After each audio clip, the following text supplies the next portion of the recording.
Hi, I'm Jimmy. In this video, we're looking at value investing, specifically when it comes to how we can improve our investment returns as long-term value investors. So you may have heard that the long-term average return of the S&P 500 is about 10%. And I went back and calculated that, and that is in fact true. It's actually about 10.7% going back to 1960. So in theory, if we were to dollar cost average where we invest the same amount of money in every month or quarter or year, whatever it is, well, we would end up doing fairly well. But here's the trick. When we pull up a chart of the returns of the S&P 500 going back to, let's say, 1990, well, obviously the returns don't look consistently at 10.7%. In fact, an actual chart of the returns of the S&P 500 going back to 1990, we can see that it is far more volatile than that. Now, of course, we need to be careful because us as long-term investors, well, we don't want to say, hypothetically, if we would have bought here in 1999, well, we don't want to buy at that point and then lose money over the next few years. In fact, if we had invested at that point in time, well, we didn't make our money back. We didn't get back to break even until it was 2011 or something.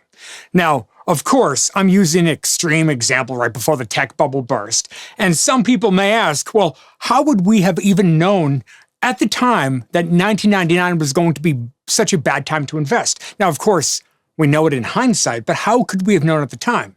Well, this brings us to a chart that I actually found from Fidelity. Now, Fidelity's chart was from about a year ago, so I kind of recreated it because I wanted to test to see if I got the same results that they did. And I got very similar results. Now, just so we're on the same page, this is how you read this chart.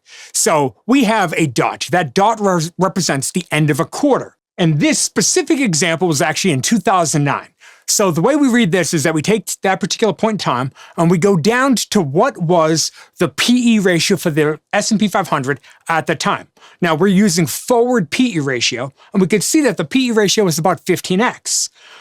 And then, assuming we're long-term investors, if we were to buy at that point in time and we hold the investment for 10 years, well, what would our average annualized return be?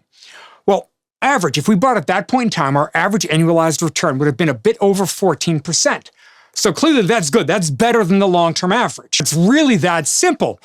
Ultimately, when we jump over and look at the full set of data going back from 1990 up till today, well, you can see that there's clearly correlation here. You can tell that because there seems to be, let's say, a discernible pattern. Now, the first thing we can notice is that if we buy a company and it's on the lower end of the PE ratio spectrum, well, clearly, on average, our returns are higher. Well, on the other side of the coin, if we were to buy them when the PE ratio is high, clearly the returns on average is lower. Okay, now let's clean this up a bit. Here's the interesting part. Right now, using the forward PE ratio, now I use Bloomberg estimates. There's a lot of different estimates out there, but they're all right around about 27x.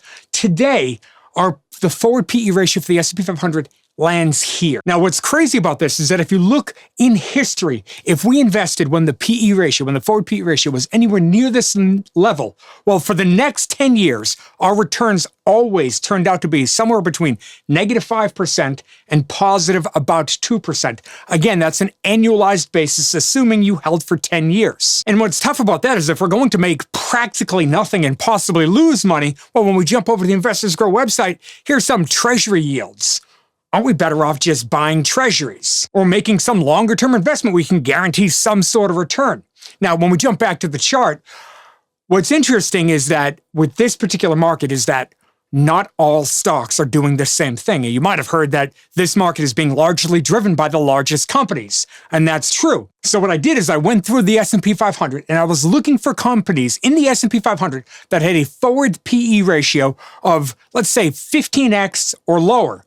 And with that, there were 140 different companies in the S&P 500 that had a 15x or lower. If we wanted to do something like 20x, well, there was just short of 250 companies that had a PE ratio of 20x or lower.